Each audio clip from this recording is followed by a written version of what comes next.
To get started with our Nepal news interview. So, for those that don't know, Pastor Tim Miller, his wife Yesenia, and 4 kids 2 years ago were sent to Nepal and took the church there. And they are now back for their 2-week furlough. 3-week, and so having been a missionary, knowing how that works, but a lot of people don't know how it works and how you feel. And so we're going to give them the opportunity to share what they've experienced. Obviously, Tim as a pastor, Yesenia, as a pastor's wife, but also as parents, and then the girls get to tell us how they adjusted to life in a third world country, and it will be more real to you. I like to tell Africa stories because we were there 12 years. South Africa, very developed, and yet extreme poverty right alongside. Botswana, the best run country in Africa, but extremely slow. And then Rwanda, a third world country that was developing with all the problems that we dealt with. So why don't we open in prayer? David, can you pray? Father in heaven, I come before you in prayer, Lord, that you would just help us to just get wisdom from this, to be able to, for them to be able to speak to us and tell us how it is in the third world country, and just to help us understand what it's like to be a missionary in Jesus' name. So, first of all, let's let Tim get us started. And if there's something he'd like to say, just going in, he had actually been there before. He'd preached there, so he kind of knew what he was getting into. But as far as moving there, if you can just tell us what it was like in the beginning. Okay, yeah, so I just thought of it now, we're on to 3 generations of, well, not 3, yeah, I guess 3 generations of missionary experiences, I guess. So my dad first went to be a missionary in 2001. That was when our family went. I was 12 years old, almost 13 at that time. Then us going back this time, now we've got our kids with us. So I am a missionary's kid, become a missionary, now a father of kids who are living overseas. So I guess that perspective is a little unique because I've now seen it from a few different sides. I've been the missionary's kid, now I'm the missionary, and I'm the father of children that are living overseas. So us going, I had some understanding of foreign things because I grew up in South Africa. That being said, Nepal is very different in a lot of ways. The Asian culture is very different in a lot of ways. So there was still a huge element of the unknown. Of course, we're leaving a very stable, comfortable situation where we were in Espanola. We'd been there for 11 years. We know the people, the church very well. Our kids have their school. We had our routine every morning. Mom goes, drops them off, pick them up after school, normal American life. And from the moment Pastor Greg talked to us, all of a sudden, your whole world begins to just shift. And so now we realize we're leaving. We're getting all of our stuff in order. Got to get passports for the kids. So, like good Christian parents, we lied to them and told them we might be taking a trip. And then, of course, the day that we're at the post office getting our passports, a lady from the church is standing in line. Hey, what are you guys doing? Like, uh-oh. Because we can't tell anybody yet because it hasn't been announced at conference. So So at that point, it's a lot of work to just get things ready, getting passports, trying to learn as much as we can. We've got to figure out how to sell things, cars, and all sorts of situations you never think about until you have to uproot your entire life. My wife is thinking about the kids, homeschooling the kids. How do we do that? And so those few months kind of went by in a blur, and all of a sudden you're at conference, getting announced. A few weeks later, Pastor Greg wanted to make the change quickly. So we were announced in July. August 1st, we were there in Nepal. So it was quick. And all of a sudden, you're in a completely different world. Everything is foreign. Nothing makes sense. The way that you understand society and life to work, all of those rules no longer apply. And those of you who came to visit us last year, you would have some understanding of that, where all of a sudden, it's like traffic laws, what are those? Those are not laws. Those are suggestions in Asia. You can do whatever you want.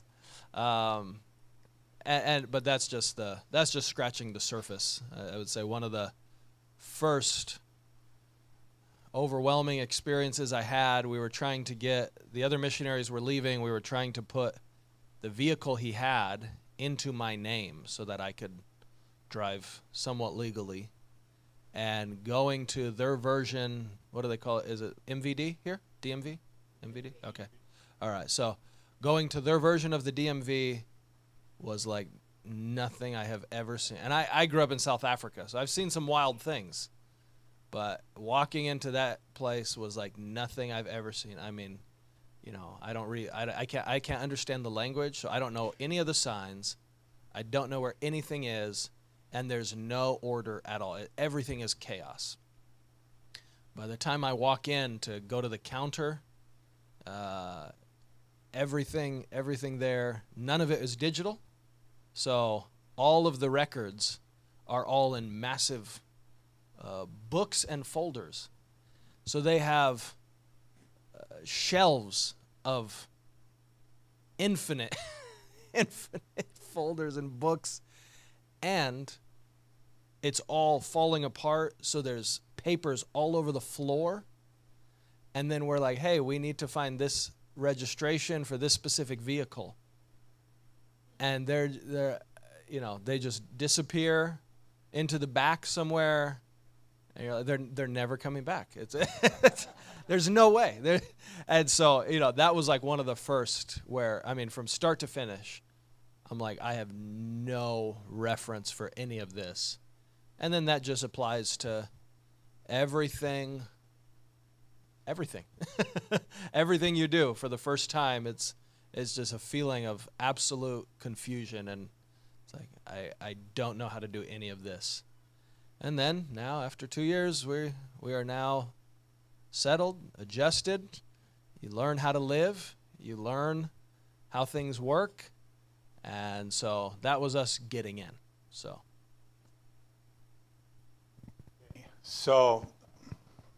Yesenia, why don't you tell us what it was like for you? It was absolute shock. I thought it was funny because my dad had left Mexico as a teenager. He was 18 years old when he left Mexico, to give his future family, himself as well, a better life. And I could now understand, I think, living in the third world nation and seeing how the people live. I now understood why my dad immigrated to America. And then the funniest part is me and my dad laugh about is, okay, you took yourself out of Mexico all for me to go back into the third world nation. So it's a joke me and my dad have, but I understand, the love for America. I understand, just how people want to leave these third world nations to and to immigrate to a first world, it's absolute chaos. It was shocking. I remember every time we would drive, I would just stare at the buildings like, oh my gosh, the poverty, the way people live. It was, I mean, just shocking. I think I remember talking to Damaris when they had come to visit. It's just like, wow. Like everything is pretty much poverty. And then you'll have your, random nice restaurant that you go and try to clear your head in. And it's just, very few, and they're kind of hidden, but majority of it was just really shocking. It was really, it was eye-opening. And I guess it was, shocking, eye-opening, and like, wow. And then just hearing that our missionaries who go there, focusing on that, like we're not here to give them medical, we're not here to give them money, we're here to give them the gospel, and just really focusing like my perspective on that. I can't change the roads, I can't change everyone's buildings, I can't give them my money. Okay, but we're here to preach the gospel. Tell us how you adjusted, and the maybe something that was hard, and then some of the things that you like about it. So one thing that was hard was like just being different from everyone else, like you're the foreigner there. So it was kind of hard fitting in and finding new friends. But everyone there is just like really kind and accepting, and they just really helped you adjust. I was very scared. But I did find new friends. And I think I just have a more deeper appreciation for how blessed America is. I appreciate so much more because, like, when you live here your whole life, you never notice, like, how much we have. But when you don't have that, you appreciate it. So when you come back, you appreciate it so much more. Like beef, we don't have that. I appreciate it so much more. The roads here are amazing. So, every time you eat a burger, just remember, you may not have it forever. How about You're very charismatic. She hello? was scared. She was scared to talk, and she did I'll the turn it best. off and on. Okay. How about And I'm gonna just jump in there, and I'm gonna just say, we're not all called to do the same things, of course. Some of you one day you may be called to be missionaries. Others, you're gonna be called to your own risky or challenging circumstances in God's will. And I think a lot of times some of our concern is the people that are under our care, whether it's children, whether it's your spouse. And one of the perspectives I have is, number one, being a missionary's kid. When my parents took us overseas, I know that there were people, even some in our family, who they questioned that decision. Why would you take your kids over there? And I'll tell you from the perspective now of an adult who's gotten saved, now I'm in ministry, the best thing my parents ever did for me was take me to South Africa. It did, and you're hearing just a little bit of the effect it has on a kid, where your whole perspective on the world changes. Your whole perspective on life. I mean, can we be honest? We have a lot of American kids who are completely ungrateful for what they have. Yeah? Right? And in some ways it's no fault of their own.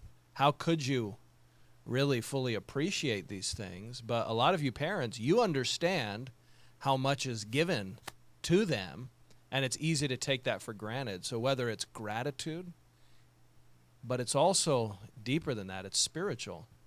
One of the things my parents showed me by taking us to South Africa was the most important thing in life is to live for God's will. that there were 1,000 reasons not to go. But there was one reason to go. It was God's will. And what do we do? How do we live life? Do we live it, you make all your decisions based on money, based on family's opinions? Do you make it based on what's going to get you respect in society? I learned from my parents, no, you make your choices based on God's will, and He will take care of the other things if you live for that. And that even was a big part of me being able to make the same decision when I've got 4 children and taking them to a third world nation.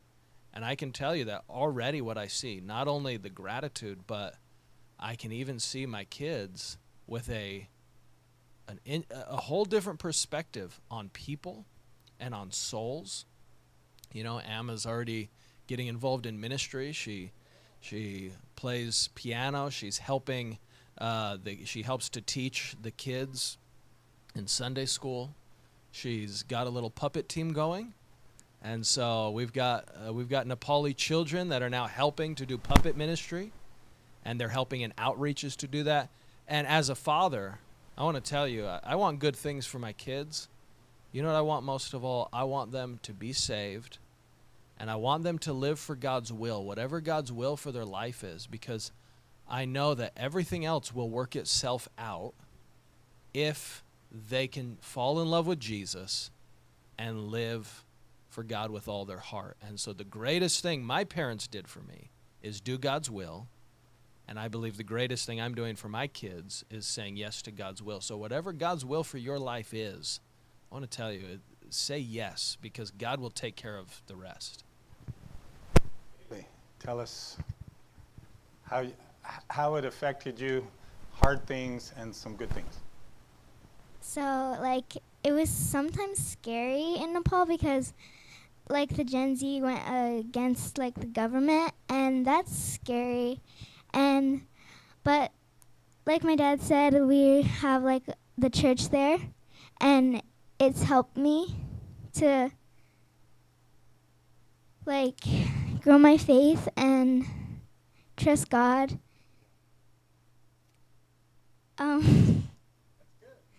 Yeah. Good. Is that it?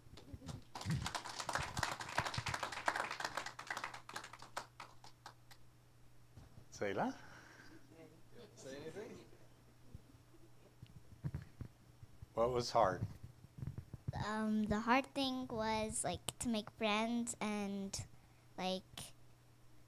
to also care for other people, and it was kind of hard. I kind of got the hang of it, and it started getting easy a lot. Okay, and what do you like over there? I like the food there because it's good. I like a lot of people because they like some stuff that I like, and I like that. Cool. Very good.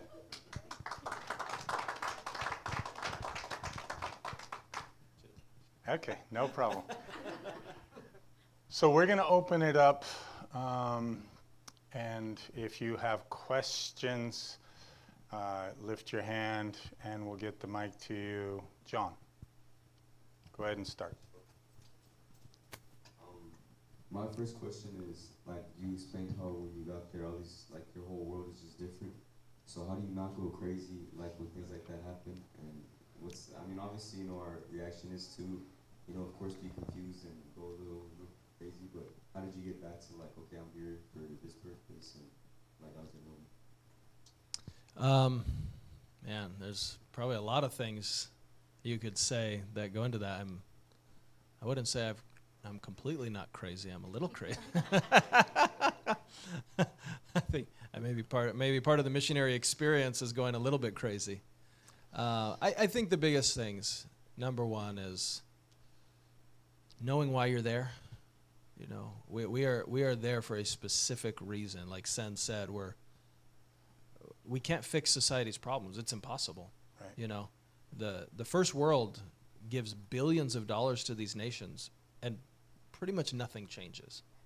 It disappears and a lot of it's stolen. Right? So good news for all of you taxpayers. Your taxes are being wasted. It goes to foreign nations, and corrupt politicians take it all and live like kings. So actually, when they did the Gen Z protests, overthrew the government, one of the things they did, they went to the politicians' houses, and they were finding rooms. I mean, they had stacks of American dollars. Stacks. Their kids, they have social media posts. This was one of the things that set off the protests. These politicians' kids, I mean, there's a picture of one of them on Christmas. I mean, he's got Louis Vuitton. He's got Rolexes. I mean, head to toe. This guy is wearing more money than my whole life is worth. And so, but it's all corruption. So these are problems that are so deep that, we can't fix that stuff. And so getting a mindset of it's like, okay, what am I here to do? I'm here to get people saved. Yes. Because if I can give them the gospel, that's going to change their life. I can't fix the whole country, but I can change someone's life if I win them to Christ. And then God will work on them, and God will start doing miracles. Knowing why you're there, knowing that you can't change things. And I think that was something, as a missionary's kid, I was able to learn that as a kid, and it helped me a lot when I went back, is the truth is, as Amma said, I think, I'm the foreigner, which means it doesn't work the way I want it to work, and it's never going to work the way I want it to work. I want to be able to drive normally. It is never going to happen. It doesn't matter how angry I get, how frustrated I get. On my way to church, my church is like a mile from my house. I probably get cut off 20 to 30 times. And I'm not talking about a little bit of an American cutoff. I'm talking about you're driving full speed and a motorcycle comes in front of you and hits their brakes. And don't ask my wife all my reactions, but I mean, it's like you people are trying to kill yourself on my car. I don't know why, but for some reason you want me to kill you. Please don't kill yourself on my car. But the truth is, as frustrating as that is, I can't change it. And I'm not there to change it. And the more flexible a missionary can be, the better they're going to do. You have to be flexible. There's things you're not going to have. There's things you cannot change, and you have to learn to be flexible. So if you are the type of person that you have to have everything in your life a certain way, I suggest a different career path for you. Very good. Be a stalker at Walmart. You can put everything right in order. You don't want to be a missionary because it's not going to go. It's not going to go that way for you. So I would say those are a few of the things that helped. Damaris.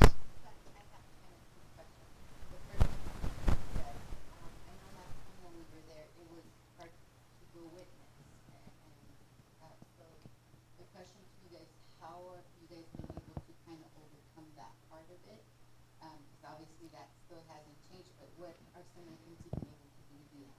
And the other question is for the girl. I know last time she was learning how to speak the language, so I was curious if you guys have you better learn that part of it. Okay, so I'll answer the first question. Evangelism, so it is a challenge because there's anti-conversion laws. And there's pretty strict rules, and for other reasons as well. It's a challenge. So that being said, number one is just personal witnessing is not an issue. Me and her, we go places. She'll take a taxi. She witnesses to the taxi driver.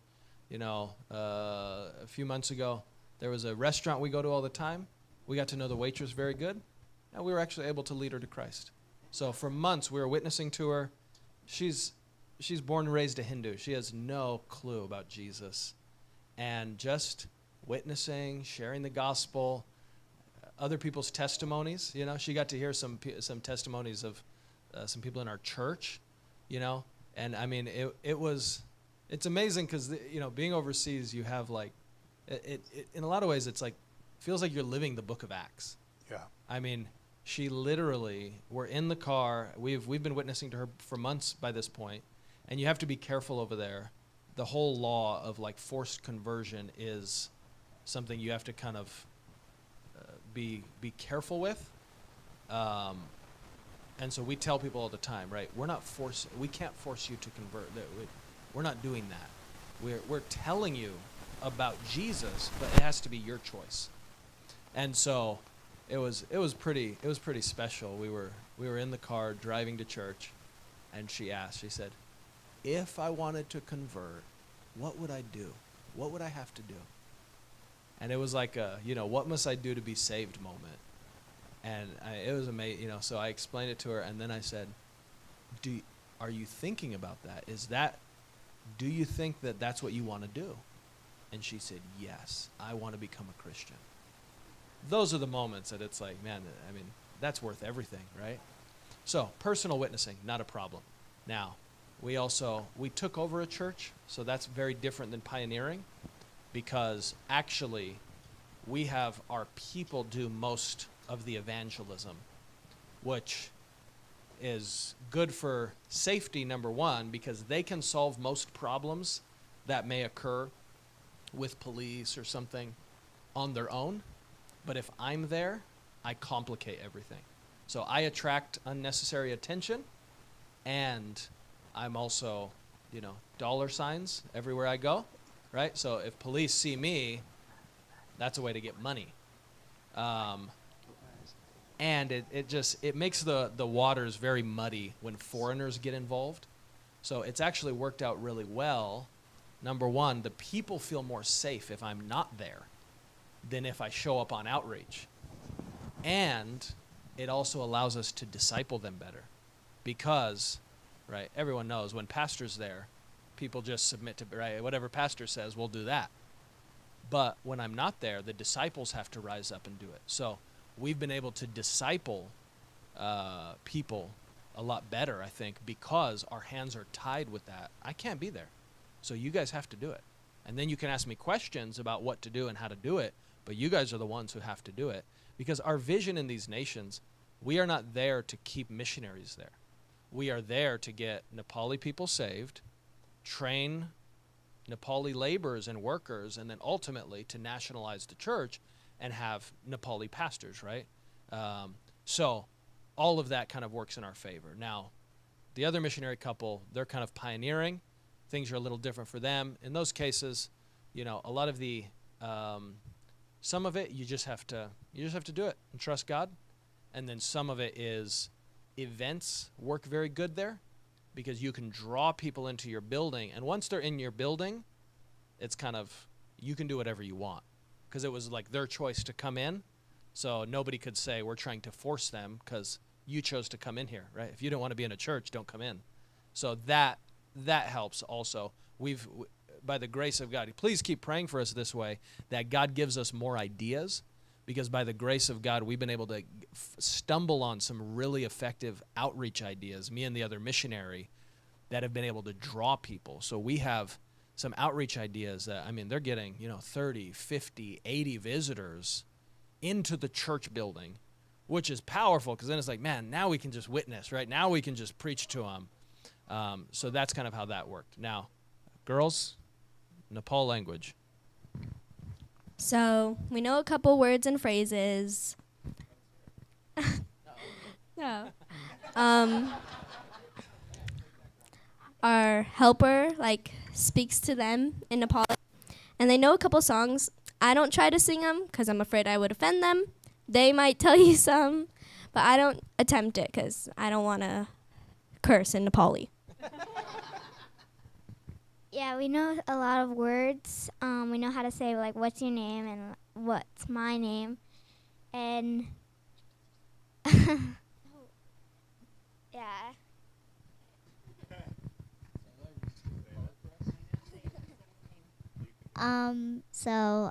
How to say your name is Meron Nam Selaho. That's how you say your name. And it's easy because our helper, she teaches us a lot of Nepali words and song. She kind of knows like the same songs as us, and I like that.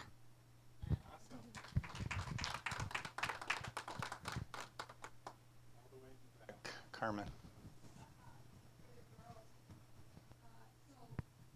Being in Nepal, how did this change you guys' relationship as sisters and as family? Do you feel that it's brought you closer together? So yeah, in America, we all had our own friends. You know, we didn't have to talk to each other. Because, you know, I had my friends, they had theirs. But yeah, like, again, like what I said, you're the foreigner there. You don't have a lot of friends. And so, yeah, you definitely have to talk to each other more. They definitely helped me adjust. And yeah, I think it's brought us closer. I can tell them more things. Yeah. Same.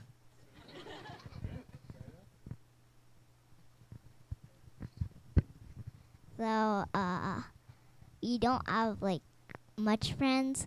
So, I like talk to Isley like kind of like the most. But also, I also talk to like Amma and Bay, and cause I don't have like that much friends, and also 2 of our friends got sent out. So I just like talking like to Isley or Am or Bay, and it like brings us like closer, so like we could talk together, and yeah. I'll add this, Carmen. What I teach the girls with when I'm homeschooling them is when I hear them fighting, and Tim has told me, just like in, you know, the heat of the moment, we're in a disagreement. It's like, okay, we're supposed to be a team.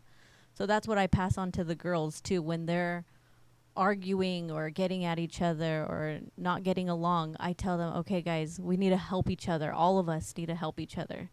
So my husband tells me we need to help each other, and then I'm able to pass that on to the girls. Like, you girls need to help each other. We all are in this together, basically. Like, we're all kind of isolated, and, you know, hell is raging against us. So just all of us working as a team together. And that's what I try to really teach them, you know, day to day. And I've even multiple times, we have a 4-story house, and sometimes it's hard to yell at them, you know, from if I'm at the top and they're at the bottom. So we have Alexas. So just every day on Alexa, I'll send a reminder. Reminder, girls, you know, this is a reminder. And it says thankfulness, being thankful today. Your parents are not good at a lot of things. And they don't do a lot of, you know, maybe they're not good in your eyes, but I'm going to focus on today what they are good at. And then I'll have them, you know, come write me a note. What are you thankful for? And one of them will say, oh, I'm thankful for food. Oh, for our beautiful 4-story house. I'm thankful that mom and dad took us to the park today, to the, you know, amusement park. And it's just little things, like just kind of reminding them, you know, you got to be thankful, because I think it was Pastor Foley's sermon this last conference is thankfulness fights depression and discouragement. So. Andre, go ahead and start. So, before you come to Nepal, how did God order your steps to be ready to after the announcement? So you got to go so quickly in Nepal. So how did He order your steps to be important, just to be ready, just to go, just In some ways, I don't think you're ever ready. That being said, everything you do in your life is helping you for what's next. This is part of the beauty of living for God, actually. I was talking with Richard Ruby this last week, and I was sharing some things with him. And one of the things he told me is, he said, Tim, everything you've experienced will help you with the situation you're in, and everything you're experiencing now is going to help you with the next thing that God brings you into. And I think that's what has become very clear to me, is in so many ways I wasn't prepared, but in all the important ways, God had prepared me. And so you go through things in life not realizing what God is doing.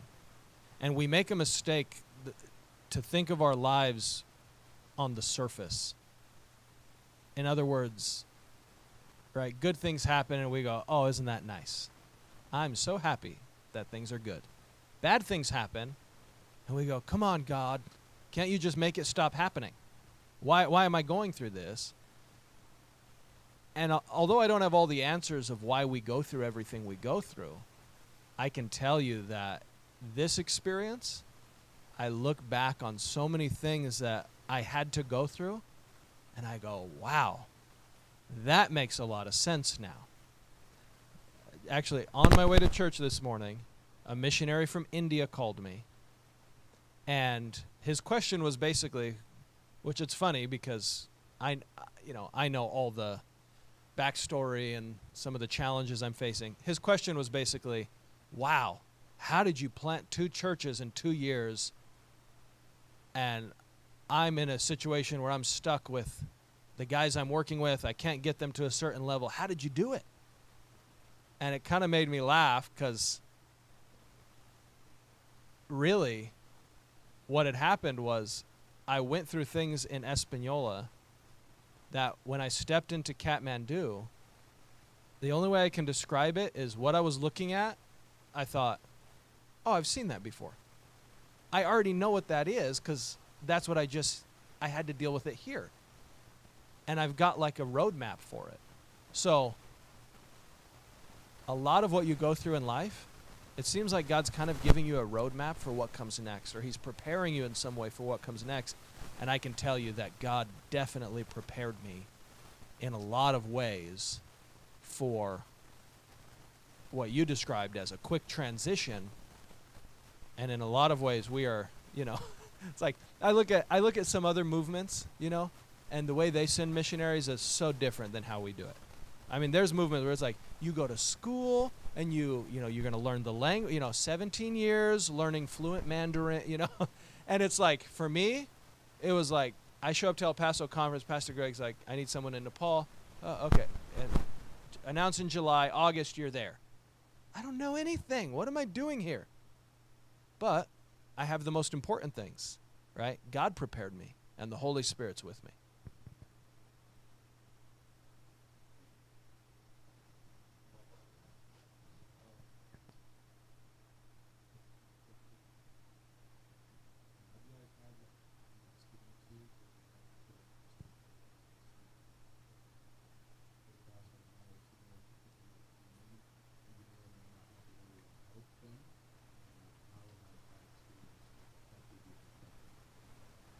Yeah, so 1 or 2 people, I would say 1 or 2 million people. Everybody. That's the thing about a third world nation. And like I told you guys this morning, right, I am going to be that missionary that comes here and goes, yeah, all of you who think you're poor, think again. You're not even close to what it means to be poor. The poorest in our country, I mean, you are filthy rich compared to what I'm watching every day, right? So, and again, that's not to put Americans down. That's not to try to make you feel guilty. America's a blessed country, and we don't need to feel guilty about that. That being said, I am surrounded by everybody in my life is living a genuine struggle. I mean, some of these people they're just trying to survive, realistically trying to survive. And so, the thing is, I know, number one, what really helps people is salvation and the gospel. That's why Jesus said, you will have the poor with you always. Why in our fellowship do we not give all of our focus towards social movements and charities? Because those are, number one, temporary needs that also can never truly be solved. I mean, I guess we could use California as a perfect example, right? I mean, California pours more money into social things than probably most countries on earth. And as far as I can tell, homelessness is still here. Drug addiction's still here. People are still struggling with poverty. There's still racism and prejudice. I mean, you can't really change society unless you change people's hearts. And the gospel changes people's hearts. So that's why our focus in our fellowship is salvation, right? Let's get people saved. Because if their heart can change, God will change everything else in their life. And so I have that as a deep conviction in my heart. Therefore, when I see people in need, I know that I am not there to fix their financial problems. I am there to give them the gospel. And so, I'm not mean about it, but when people come to my church and they see me preaching and they're like, here, I can get my bills paid, I kindly explain to them. Actually, I have also a convenient excuse that I've learned, which is I can't give you money because it would violate my contract. I have a contract with my pastor. I know that he did not send me here to give you money. So it would violate my contract. I can't do that, but I can pray with you. And so I pray with them. And I teach them what the Bible says about how to be blessed, about how to get breakthroughs in their life. And at the core of my being, I know that God is the one who is the answer. So that's why I don't have to live in a constant state of guilt for what I have, because I know that my money is not the answer. The truth is, tomorrow I could give everything I have away. And you know what it would do? Pretty much nothing. It would not fix that country. And most of them, it would not fix their life at all. Because that money is a drop in the bucket. It would do very little to actually fix the systemic problems that they're facing. In the back, Mel. Two quick questions. I know things get hectic and we have some statement. You and Senator get a chance to sit down. I mean, not literally sit down. Yeah. Have a date night and also have a family night. Yes and yes. We do both. So, Sen and I, we were able to do a lot of stuff together. In some ways, we are together more than ever, right? When we were in America, when I was working, of course, I'm at my job, and then even when I was full-time in ministry, I'm doing a lot of things on my own. She's taking the kids to school, this and that. In Nepal, we are stuck together. She can't drive, and everything we do is together. Now the good thing is we're friends, so that's a good situation for us. But yeah, we get away together. We go out and eat. We find ways to enjoy life. We go to nice places to relax, and then we'll do things as a family as well. We go out together, have family days. So yeah, that is part of it.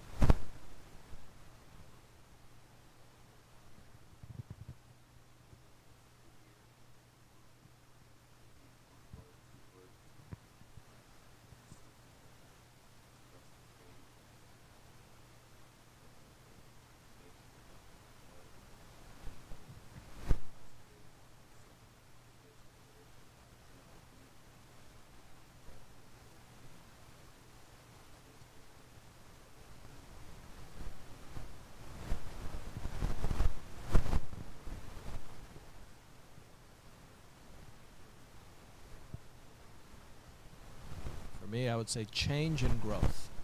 Those would be my words. Yeah. Man. I think mine would be I think a dependence on God. Like a full, just face down in the mud dependence on God.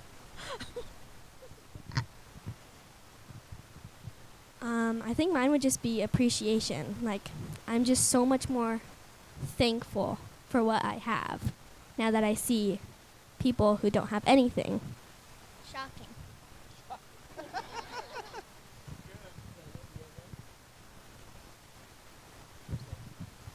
Food.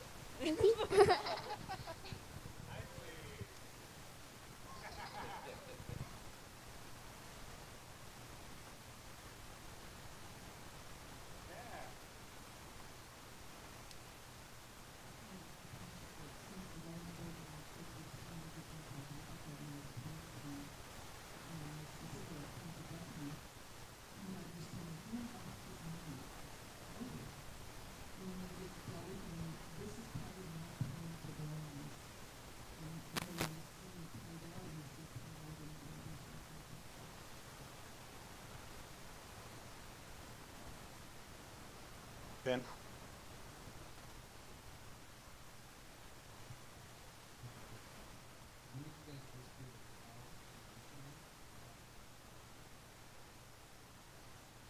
I originally felt that very early on in my discipleship, and I don't know how much of that was because my dad had been a missionary, my pastor was a missionary.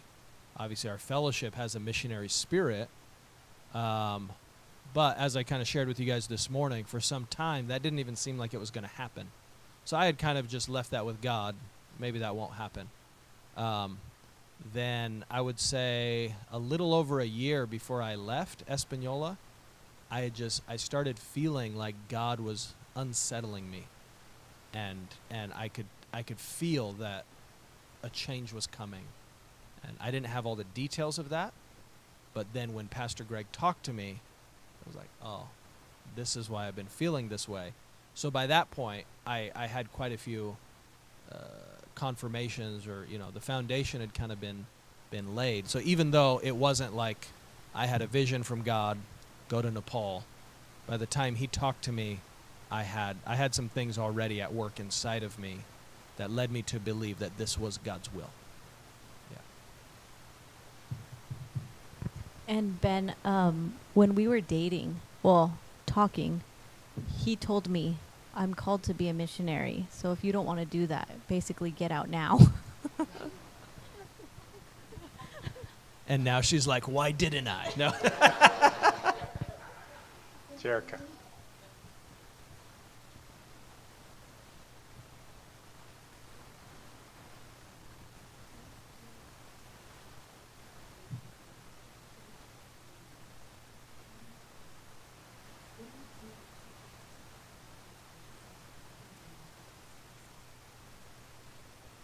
Is that for anyone specific or anyone? Okay. Yes, absolutely. That being said, I have made certain decisions in my life that are foundational decisions. As I'm sure you've heard Pastor Greg and a lot of his disciples say, I've made a foundational decision. God is good. He loves me very much. He's smarter than I am. So when I deal with life, those things, they cannot be touched. Those things have to be foundations. Because all these other things, I can process them if I have those foundations in place. So I will not allow anything to put cracks in those foundations. I have settled that in my heart that I cannot call that into question. God is good. He loves me very much. He's smarter than I am. Does that mean everything's easy? No. Does it mean there's a lot of things I don't know? Yes. But I have made that foundational. And I've also made choices in my life. In some ways, I would say I have made choices to chain myself to the will of God. And this we don't have time to fully explore this idea, but this is part of why it's important to build a momentum of good decisions and godly decisions in your life, because it sets you on a path, right? All choices have a momentum to them, bad choices and good choices. When you make good choices in your life consistently, you are building a momentum. There's a force that is moving you towards the right things, which means it's easier to keep doing it. When it's hard, it's easier to keep doing it if you don't stop, right? It's like riding a bike up a hill. If you stop pedaling, it's going to be a lot harder to get it going again. If you keep pedaling, is it easy? No, but it's easier. It's easier than stopping. And so there's a lot of times, I can even tell you over the last 2 years, where it's been like, is this easy? No. This is really tough. There's a lot of things I don't know. There's a lot of pain involved. But I've already built up a momentum in my life of doing right, of making choices of faith. And so it's a lot easier to just keep that going. And so I think that's why wherever you're at, right, wherever our current walk with Christ is, make good decisions, like from wherever you're at. It doesn't have to be someone else's good decisions, right? You're not a missionary in Nepal right now, but you're in your own situation.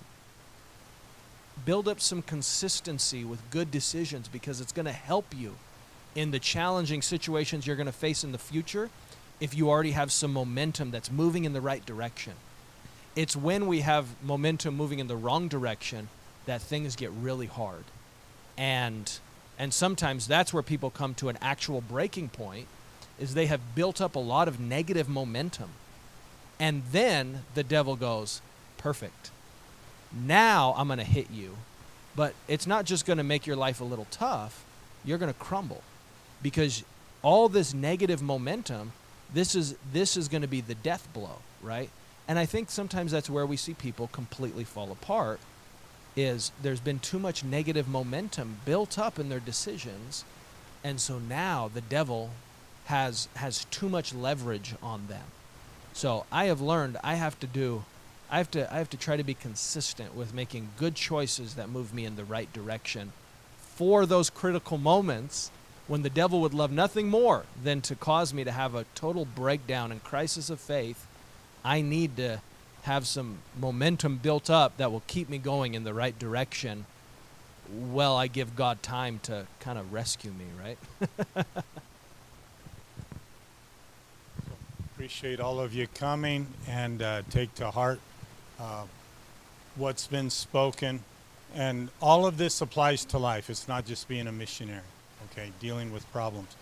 We're going to have church as soon as we can get everything together. So won't start right at 10:30. But let's give them a hand.